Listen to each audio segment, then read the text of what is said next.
Bonsoir. Vous est-il déjà arrivé de faire un rêve tellement réaliste que vous aviez du mal à savoir si c'était seulement un rêve ou la réalité, ou alors de vivre des moments dans votre vie de tous les jours et avoir cette sensation étrange de l'avoir déjà vécu? C'est précisément ce genre de situation que vivent certains personnages dans les chroniques de minuit. Bienvenue à vous, voyageurs de la nuit. Installez-vous confortablement. Préparez-vous pour un voyage au cœur de l'imaginaire et du monde des rêves. Je vais vous raconter l'histoire de Megan O'Brien.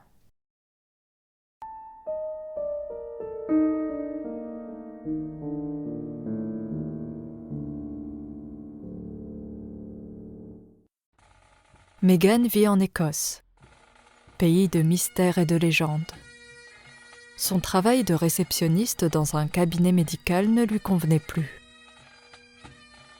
Passionnée par l'histoire de son pays, elle cherchait un poste un peu plus en adéquation avec ses centres d'intérêt. En allant comme chaque matin dans son coffee shop habituel, elle tomba sur une petite annonce affichée sur un des panneaux du café. Et aussitôt, en lisant l'offre d'emploi, un sourire se dessina sur son visage. Elle avait l'intuition d'avoir trouvé ce qu'elle recherchait. Le poste était décrit comme tel. Recherche personne pour faire la visite guidée d'un château aux nombreux visiteurs et touristes. Logement sur place dans une dépendance du château. Megan était aux anges. Elle s'empressa de téléphoner pour postuler le plus rapidement possible. Un entretien était prévu dès le lendemain.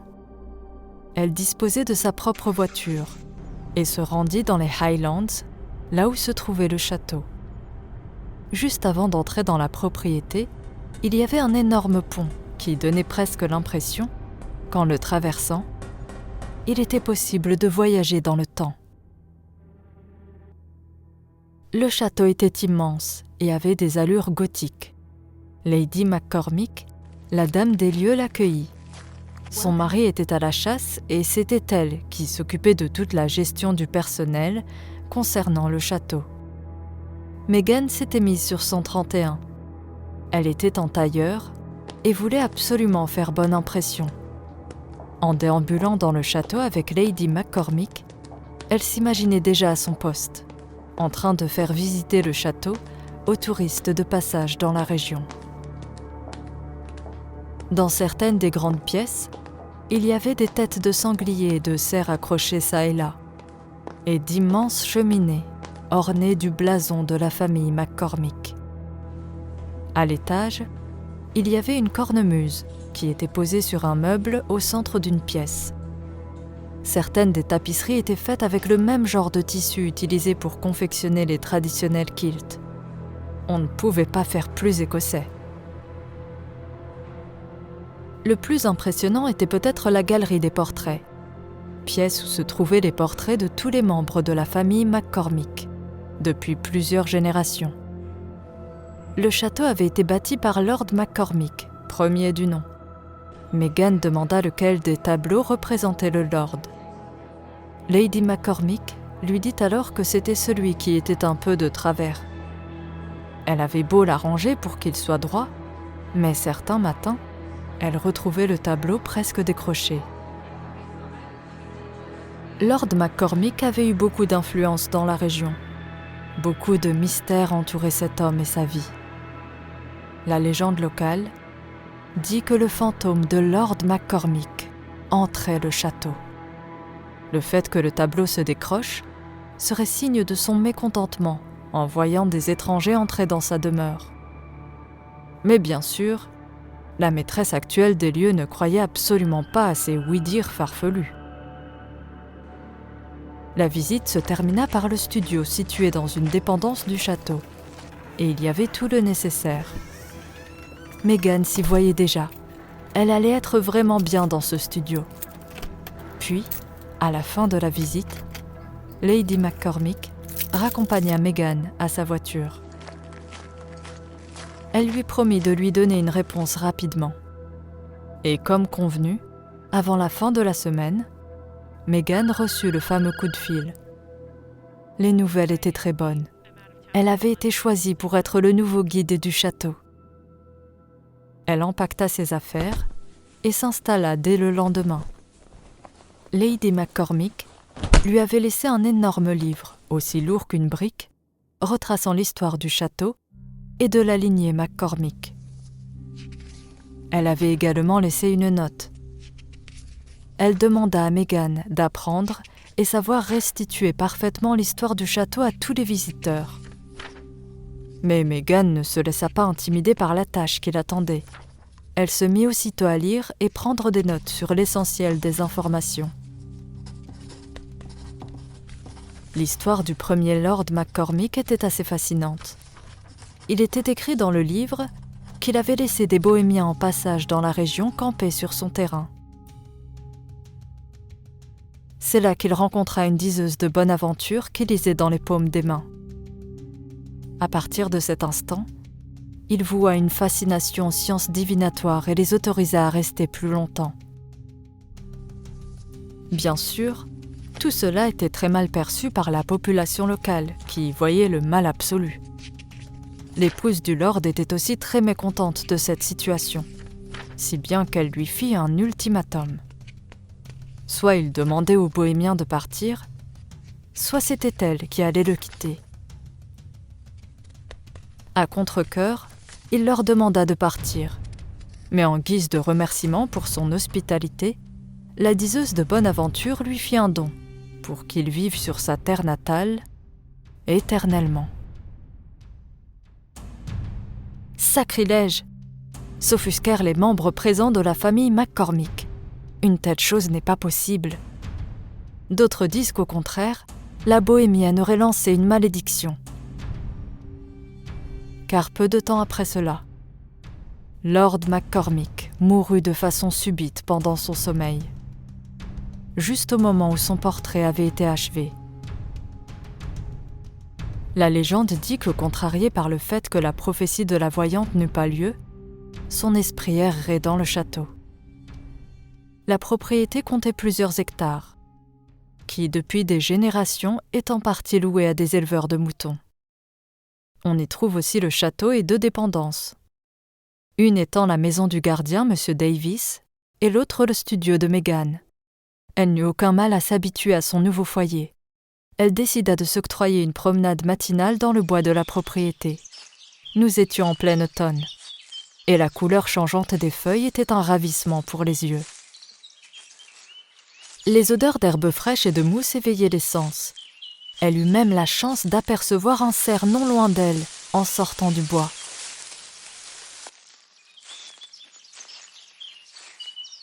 L'autre côté de la propriété débouchait sur une prairie verdoyante.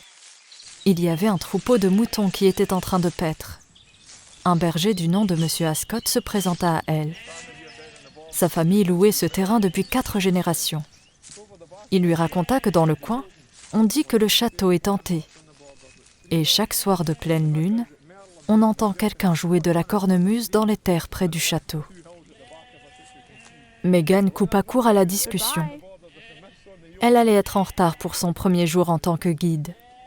Elle pressa le pas et eut juste le temps de prendre un café. Puis, les premiers visiteurs arrivèrent.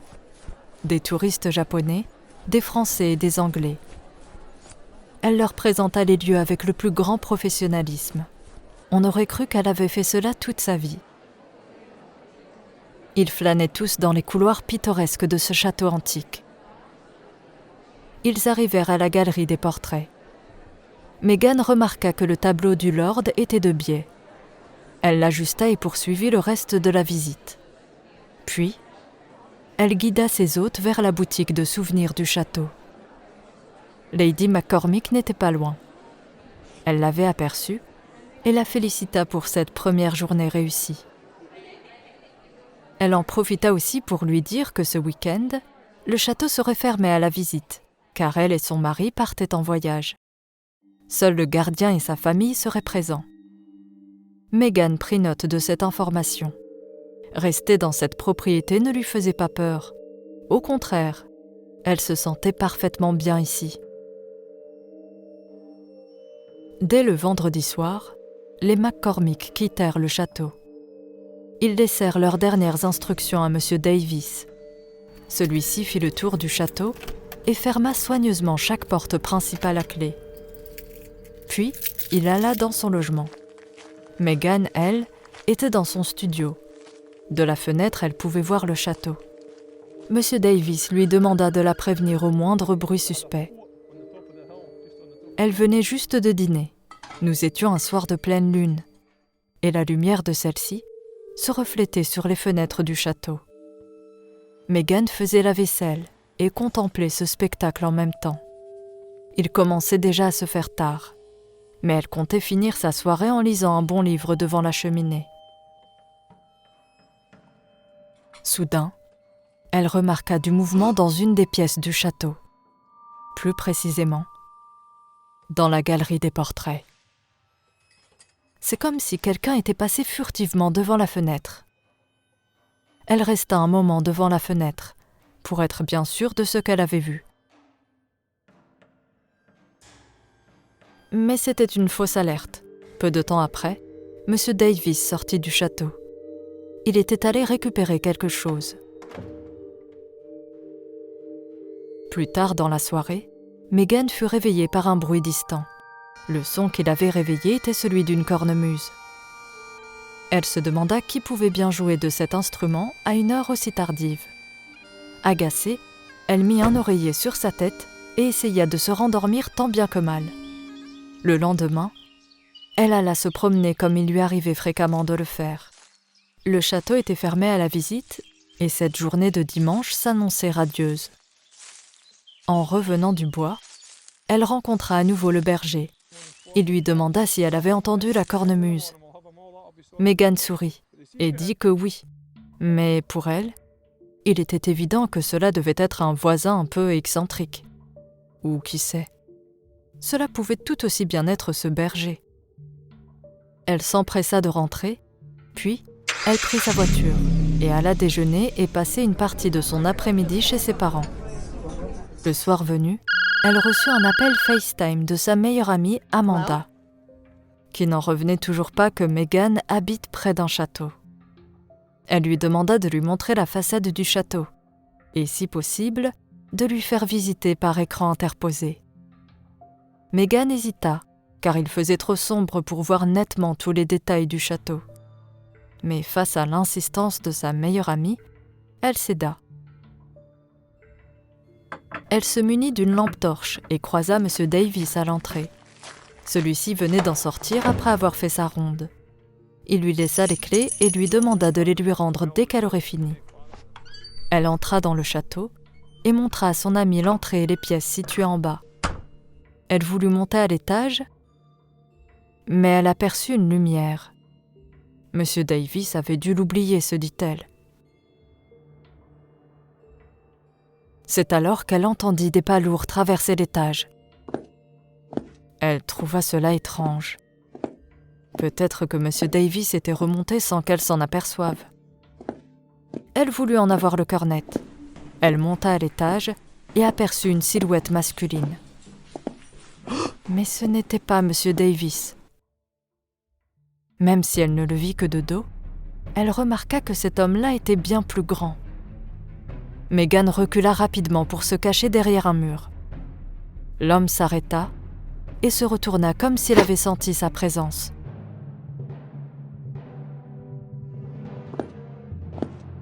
Puis, il reprit sa marche et ses pas lourds résonnèrent dans tout le château. Megan se cacha. Elle raccrocha avec sa meilleure amie et appela M. Davis. Mais celui-ci ne répondit pas. Il y avait un intrus dans le château et elle se retrouva seule coincée avec lui. Elle appela la police qui ne tarda pas à arriver. Quand l'homme aperçut la lumière à l'entrée du château, il courut en direction de la galerie des portraits et on entendit un énorme coup frapper contre le mur. La police entra suivie de M. Davis. Ils firent le tour du château mais ne trouvèrent absolument personne. D'une façon ou d'une autre, l'intrus avait réussi à sortir. Meghan fut très contrariée par cet événement. Elle se demanda si ce n'était pas la même personne qui jouait de la cornemuse tard dans la nuit. Elle était déterminée à trouver qui était entré dans le château et en fit une affaire personnelle.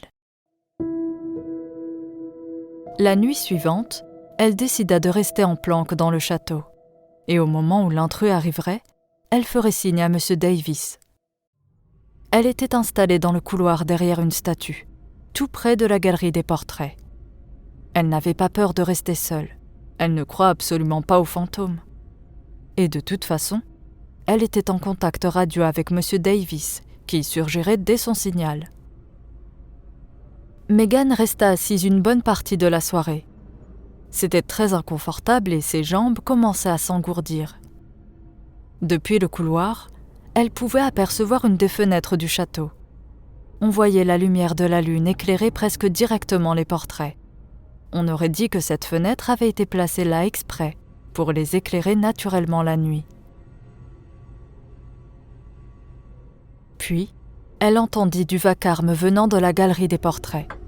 Le tableau de Lord McCormick, parfaitement éclairé par la lumière de la lune, commençait à vaciller. Meghan se rapprocha discrètement pour voir si c'était quelqu'un qui le faisait bouger. Mais il n'y avait personne. Le tableau se mit à trembler de plus en plus. Et quelque chose en sortit et atterrit brutalement au sol.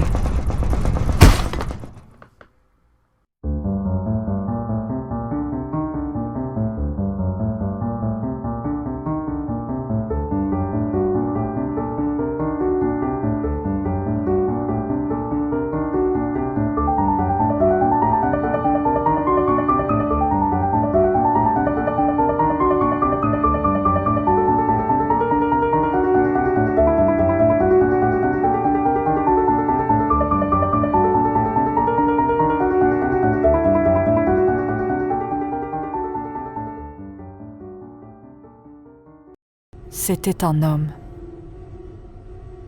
Lorsqu'il se releva et qu'elle put apercevoir son visage, elle reconnut que c'était Lord McCormick lui-même. Meghan resta tétanisée par le choc. Lord McCormick, premier du nom, celui même qui avait construit le château il y a 300 ans, venait de sortir du tableau qui représentait son portrait. Il se releva du sol, épousteta ses vêtements et se dirigea vers la pièce où était entreposée la cornemuse. Il la récupéra et actionna un levier caché derrière une statue. Aussitôt, le mur s'ouvrit et il sortit du château pour aller sur la colline. Une fois là-bas, on entendit la fameuse musique de la cornemuse retentir dans les alentours. On entendit aussi des chiens aboyer en réponse à cette curieuse sérénade. Meghan, elle, n'en revenait toujours pas de ce qu'elle avait vu. Elle inspecta l'endroit où il y avait le passage secret. Elle était passée là des dizaines de fois, mais n'y avait jamais prêté attention. En y réfléchissant maintenant, c'est vrai qu'elle sentait toujours un courant d'air à cet endroit. Voilà pourquoi elle n'avait pas vu l'intrus de la dernière fois sortir par l'entrée principale. Intrus qui n'était nul autre que le bon vieux Lord McCormick. Elle s'interrogea aussi sur le fait que le fantôme de ce lord ne traversait pas les murs, comme on pourrait l'imaginer. Soudain, elle entendit du bruit derrière le mur. Le lord était de retour. Elle alla vite se cacher. Lorsque le passage s'ouvrit, il le referma derrière lui et se dirigea vers la galerie des portraits. Puis, comme par enchantement, il plongea la tête en premier dans le tableau, puis y rentra totalement. Il était pour l'instant de dos. Il se remit dans le bon sens, prit la pose, et le tableau se figea. Après cela, le tableau se pencha légèrement d'un côté. Meghan était abasourdie par tout ce qu'elle venait de voir. elle comprit enfin pourquoi certains matins le tableau était presque décroché. Elle comprit également que cela devait avoir un lien avec le don de la bohémienne. Elle se rendit compte à cet instant de 2 choses. Même si elle parlait de cela à quelqu'un, on la prendrait sûrement pour une folle. Et elle perdrait très certainement son emploi. Malgré la peur et le choc, elle voulait plus que jamais en savoir davantage sur ce qu'elle venait de voir. Si elle se fiait au dire de M. Ascot, il entendait la cornemuse à chaque pleine lune. Elle en déduit donc que le lord réapparaîtrait à la prochaine pleine lune. Même si elle devait attendre le mois suivant pour tirer cette affaire au clair, elle ne perdit pas de temps et fit quelques recherches en discutant avec les gens qui travaillent sur la propriété. Elle constata que le couple McCormick n'était jamais présent les soirs de pleine lune. Seul M. Davis restait dans la propriété. Elle alla le questionner pour lui demander si par hasard, il aurait un jour aperçu quelque chose qui sortirait de l'ordinaire. Mais M. Davis mit fin rapidement à la discussion en prétextant qu'il avait du travail. Son comportement était suspect. Manifestement, il en savait plus qu'il ne voulait bien le dire. Elle alla également parler au berger. Monsieur Ascot, il lui répéta ce qu'il lui disait à chaque fois qu'il la voyait. Depuis des générations, tout le monde évite de traîner dans le coin le soir, et encore plus les soirs de pleine lune. Des sons de cornemuse se font entendre et personne ne sait qui joue, ni d'où cela provient. Megan avait recueilli de maigres informations. Il ne restait qu'un seul moyen d'en savoir plus. Discuter directement avec le principal intéressé. Même si elle n'en revenait pas d'être arrivée à une telle alternative, elle n'avait plus d'autre choix. Plusieurs semaines s'écoulèrent et le fameux soir de pleine lune arriva. Megan se dirigea vite en direction du château. Elle se plaça au même endroit que la dernière fois. La lune éclaira progressivement la pièce jusqu'à illuminer le portrait du lord. Celui-ci tendit la main à travers le tableau et en sortit. Il atterrit tout aussi brusquement que la dernière fois. En voyant à nouveau la scène, Megan changea d'avis. Finalement, elle n'avait pas besoin d'en savoir plus. Elle recula pour essayer de partir discrètement. Mais son pied heurta une armure exposée là. Et le lord entendit le bruit. Les bruits de pas s'approchaient vers elle. Son cœur s'emballa. Megan essaya de se cacher et de se couvrir la bouche pour ne pas crier. Le lord s'adressa à elle. Il lui dit qu'il savait qu'il y avait quelqu'un aujourd'hui, et même la dernière fois. Il lui intima l'ordre de sortir immédiatement de sa cachette. Megan s'avança timidement, toute tremblante de peur. Si elle ne l'avait pas vu sortir du tableau, elle l'aurait pris pour un gars du coin et ne serait pas aussi apeurée. Étrangement, cette réflexion lui permit de relativiser et de reprendre ses moyens. Le lord lui demanda pourquoi elle l'espionnait. Elle lui dit alors en toute honnêteté qu'elle l'avait vu sortir du tableau par hasard et qu'elle resta fascinée par ce spectacle hors du commun. Le lord soupira et lui dit que cela n'avait rien de fascinant. Au contraire, cela était très triste. Son esprit est condamné à errer sur ces terres les soirs de pleine lune. Il avoua en être profondément affecté. Il souhaitait simplement que son esprit repose en paix auprès des siens. Megan lui demanda si cela avait un lien quelconque avec la diseuse de Bonaventure. Il acquiesça et dit qu'il avait été maudit car il ne pouvait trouver le repos éternel. Selon lui, la voyante avait dû voir en tirant les cartes que ses jours étaient comptés. Mais ce qui pour elle paraissait être un cadeau était pour le lord un terrible fardeau. Il ne pouvait s'imaginer vivre ainsi pour toujours. Chaque soir de pleine lune, il avait pris l'habitude de jouer de la cornemuse pour exprimer sa tristesse et son désarroi. Megan ne s'attendait pas à de telles révélations. Elle était attristée par le récit de cet homme. qui, pendant les jours de pleine lune, ne faisait partie ni des morts, ni des vivants. Elle voulait l'aider, mais elle ne savait pas comment.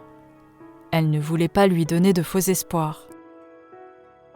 Cependant, elle se doutait qu'il y avait sûrement une solution pour rompre ce sort et permettre au Lord d'enfin trouver la paix. Puis, machinalement, le Lord baissa la tête et se dirigea vers le passage secret.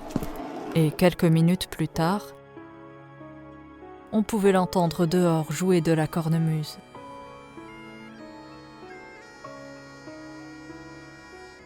Meghan attendit dans la pièce d'à côté que le Lord revienne dans le château. Mais elle s'assoupit et ne se réveilla qu'à l'aube. Elle se dirigea vers la galerie des portraits. Le tableau était de travers. Elle l'ajusta. Elle avait encore en tête la discussion qu'elle eut avec le Lord. En y regardant de plus près, c'est vrai que sur ce tableau, Lord McCormick avait l'air triste et désemparé. Elle retourna dans son studio et feuilleta le livre où était consignée l'histoire du château et de ses habitants. Elle rechercha le passage qui faisait référence au don fait par la bohémienne. En relisant le paragraphe, elle se dit qu'elle avait peut-être une idée, mais elle allait devoir mentir à sa patronne. Avant de prendre son poste, Meghan alla discuter avec Lady McCormick. Elle lui dit qu'il était dommage pour l'image du château que le tableau de Lord McCormick soit toujours de travers. Elle ajouta que de plus, le tableau commençait à se détériorer, car il était bien trop proche des fenêtres. Lady McCormick demanda à Meghan ce qu'elle suggérait. Meghan répondit qu'elle avait un cousin à Dublin, spécialiste de la restauration de tableaux de ce style. Elle lui dit qu'il accepterait volontiers de le restaurer pour elle. Lady McCormick n'était pas très à l'aise à l'idée de voir le tableau de l'ancêtre de son mari quitter le château et même le pays. Mais Meghan dissipa ses inquiétudes en lui assurant d'en prendre le plus grand soin. Face au sens de persuasion de Meghan, Lady McCormick accepta. Meghan prit un vol pour Dublin et grâce à une de ses connaissances, elle fut autorisée à prendre le tableau en cabine. Il y avait peu de monde dans l'avion, et Meghan prit un vol de nuit pour pouvoir faire le retour le lendemain en fin d'après-midi. Soudain, l'énergie dans l'avion commençait à changer du tout au tout. Dès que l'avion quitta le territoire d'Écosse, le tableau qui était près de Meghan commençait à trembler, comme si le Lord était prêt à en sortir. Ce qui inquiéta fortement Meghan, et le temps qu'elle s'interroge sur ce qu'elle pouvait faire pour éviter cela, l'esprit du Lord apparut juste à ses côtés sous une forme vaporeuse à peine visible. Sur son visage, on pouvait lire le soulagement. Il fit un signe de la tête pour remercier Meghan. Puis, une lumière apparut, l'enveloppa, et il disparut. Enfin libre de pouvoir trouver le repos éternel dont il rêvait. Meghan avait vu juste. La diseuse de bonne aventure lui avait fait le don de vivre éternellement sur sa terre natale. Dès que le tableau avait quitté celle-ci, le charme fut rompu. Après cela, Meghan resta travailler dans le château. Et chaque matin, lorsqu'elle passait avec les visiteurs dans la galerie des portraits, elle était enchantée de voir que désormais, le tableau du Lord était toujours bien en place. Tous ces gens étaient fascinés juste par la vision du tableau du premier Lord McCormick. Mais nul ne se doutait que la femme à leur côté, qui leur servait de guide, l'avait rencontré, en chair et en os, il y a à peine quelques jours.